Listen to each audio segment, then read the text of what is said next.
So hello guys welcome back to my channel आज फेरि धेरै महिना वर्ष बाद भनौँ न एउटा भ्लग मैले रेकर्ड गरेको छु। सो आज चाहिँ हामी हिजै आएको। हिजो चाहिँ मैले अब अलिकति थाकेर भिडियोहरू मैले बनाउनु पाइनँ र आज यहाँ मारे भन्ज्याङ काटेर चाहिँ चित्रेदेखिको स्टार्ट गरेको। हामी बिहान मोटामोटी 9 बजीतिर ट्रेक गरेको। हामी 3 किलोमिटर जस्तो ट्रेक गरेर चाहिँ यहाँ एउटा चित्रे मोनेस्ट्री छ र म त्यहाँ तपाईँहरूलाई अलिकति भ्यू देखाउँछु। यहाँ मसँग चाहिँ मेरो भाइ र म आएको र मेरो यहाँ अरू पनि छ। यहाँनिरको भ्यू हेर्नुहोस् त। त्यसो भए हामी चाहिँ यो मुनिको गाउँ छ, त्यहाँदेखिको चाहिँ ट्रेक गर्दै गर्दै गर्दै गर्दै आएको। मोर देन हामी 3 किलोमिटर्स ट्रेक गरेँ बाई यो फरेस्ट रुट। अन्त अघि तपाईँलाई भने नि चित्रे मोनेस्ट्री हेरे र यहाँनिर हाम्रो गाइडले भनेको कि यो मोनेस्ट्री चाहिँ पहिलाको टाइममा होइन दलाई लामाले बनाएको अरे। जब दलाई लामालाई चाहिँ टिबेटबाट चाहिँ खेदेको थियो त्यो टाइममा चाहिँ उहाँ आएर चाहिँ यहाँ बसेको अरे। सो म तपाईँलाई यहाँ अलिकति देखाउँछु के छ ल। चित्रे डाँडा गुम्बा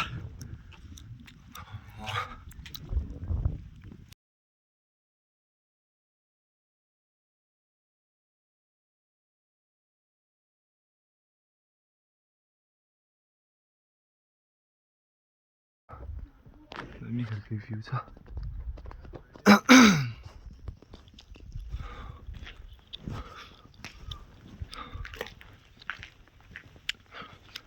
गुम्बाको कम्पाउन्ड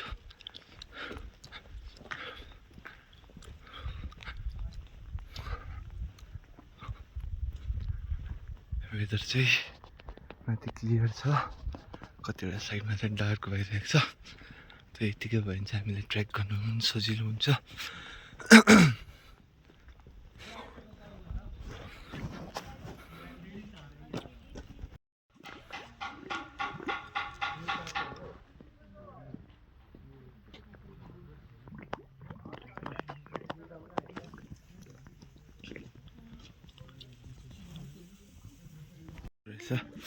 म र भाइ चाहिँ विस गरेर हाल्छु ल भाइ। सो यो चाहिँ फेरि हामी मोनेस्ट्रीको त्यहाँ घुमेर चाहिँ इन्ट्रेन्समा चाहिँ यस्तो छ। सो बिचमा त्यहाँ भिडियो बनाउनु दिएन, त्यही भएर मैले भिडियो बन्द गर्नु पऱ्यो। ट्रेक सुरु भयो र मेरो ब्याकग्राउन्डको भ्यू यस्तो छ। अहिले यहाँ मेरो भाइ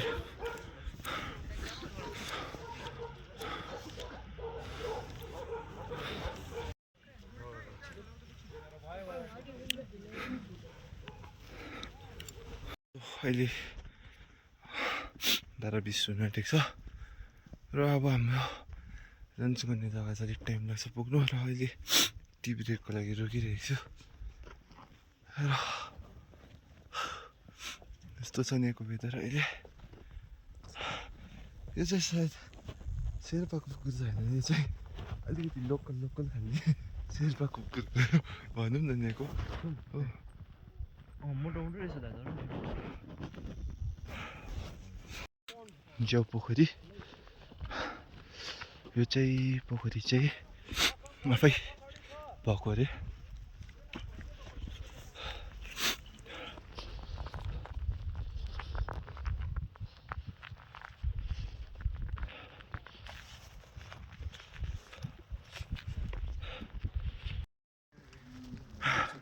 इन्डिया र नेपालको बोर्डरमै जाँदैछु। नेटवर्क पनि छैन एकदम, यहाँ चाहिँ नेटवर्क हो। त लन्च गर्ने ठाउँ आइपुग्न रहेछ। अब भोक चाहिँ डरलाग्दो लागिरहेछ मलाई। भाइले के भन्नु छ? तपाईँहरू पनि आउनुहोस्। अहिले चाहिँ हामी जाँदैछु। यो जग्गाको नाम चाहिँ अलिक थाहा भएन। जग्गा चाहिँ अब यहाँ हेर्नुपर्छ। यहाँ सन्दकपुर यहाँ चाहिँ रहेछ लेखिरहेको छ कति टाढो।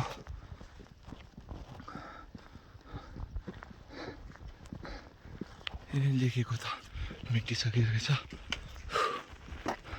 अहिले चिसो छ अलिकति नेटवर्क इस्यु छ तर अघि हेर्दाखेरि चाहिँ यहाँ यस्तै 11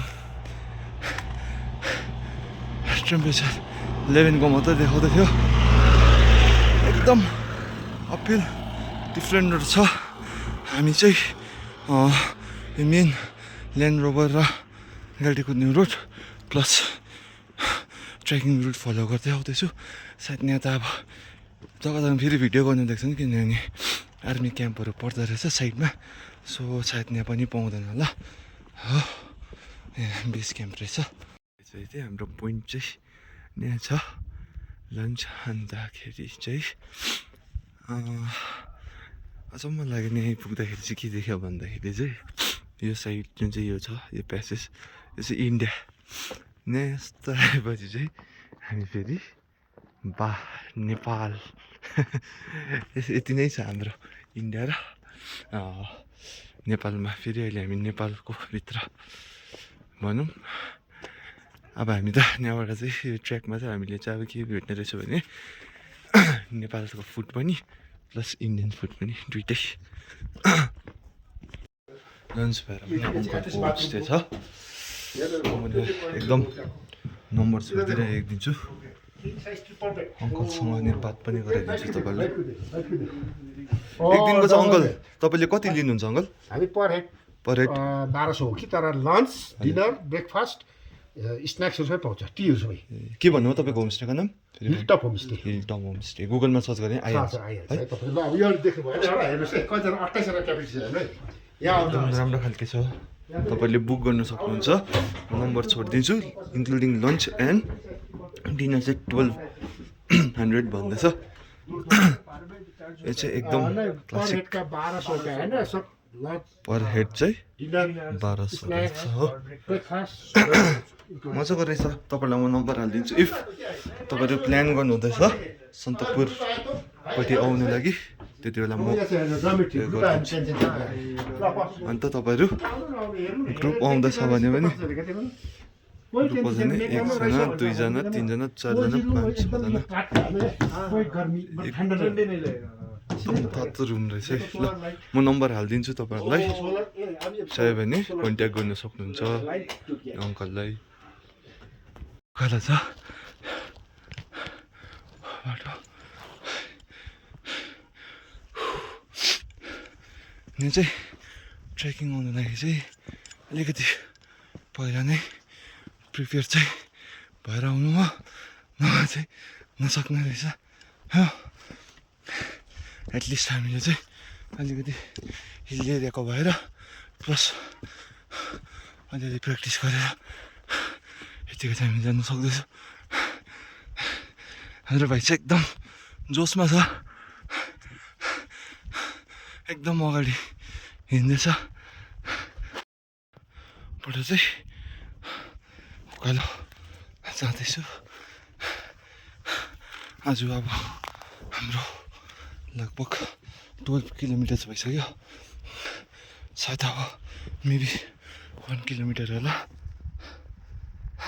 यस्तो जग्गातिर त गाई त आइदिँदो रहेछ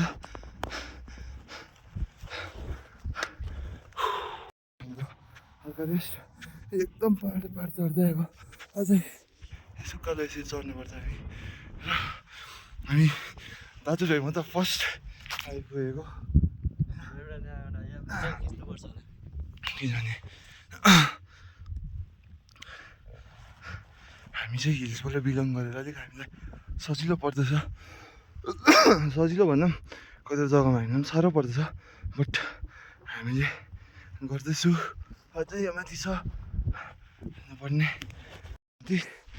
वेदर क्लाइमेट चेन्ज भएर क्लियर भयो भने त भ्यू यत्तिकै देख्दो रहेछ बट यो साइडपट्टि चाहिँ टोटली भिजिबिलिटी जिरो छ अहिले हामी अघि अलिक अगाडि आएको बाटो पनि त्यस्तै थियो हो र अब हाम्रो डेस्टिनेसन लगभग अझै 1.5 किलोमिटर होला किनभने यो एरियामा त मैले कुनै होमस्टेहरू देखेको छैन र यो जुन चाहिँ रोड छ यो रोड चाहिँ हाम्रो ल्यान्ड रोभर पनि हिँड्छ प्लस जुनै पनि अरू गाडीहरू सायद मलाई यहाँ प्राइभेट गाडीहरूको चाहिँ थाहा भएन तर म्याक्स मैले यहाँ देखेँ ल्यान्ड रोभर र यो बुलेरो स्पेसियो चाहिँ यो रोडमा देखेँ मैले अन्त यो रोड भइकन जान्छ प्लस हामी चाहिँ के गर्छ भने कतिवटा चाहिँ ट्रेकिङ रुट छ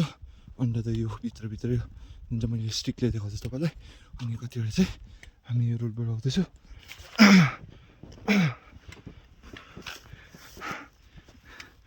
अहिले चाहिँ यत्तिको छ भ्यू यस्तो छ अनि एउटा पुरा आउँदैछ कालो कालो कालो कालो पुरा ड्याममै हुँदैछ पुरा वेदरको चेन्ज हेरिहाल्नु हो फेरि तपाईँहरूले यस्तो भयो अन्त अहिले चाहिँ हामी तङ्लु जहाँ चाहिँ हाम्रो स्टे हुन्छ त्यहाँ चाहिँ अब हामी पुगिसकेँ government of West Bengal welcome to Tonglu rescue centre यस्तो छ बाटो एकदम वरिपरि फग मिस्ट एकदम भइरहेछ कतिको जग्गामा चाहिँ हल्का त्यो घामको यो पर्दैछ कि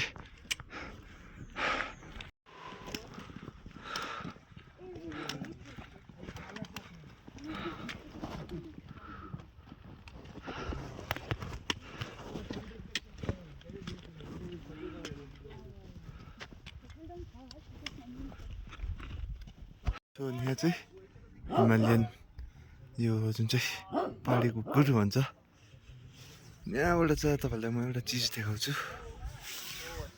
अनएक्सपेक्टेड चिज एकदम क्लियर भ्यू बाफ्रे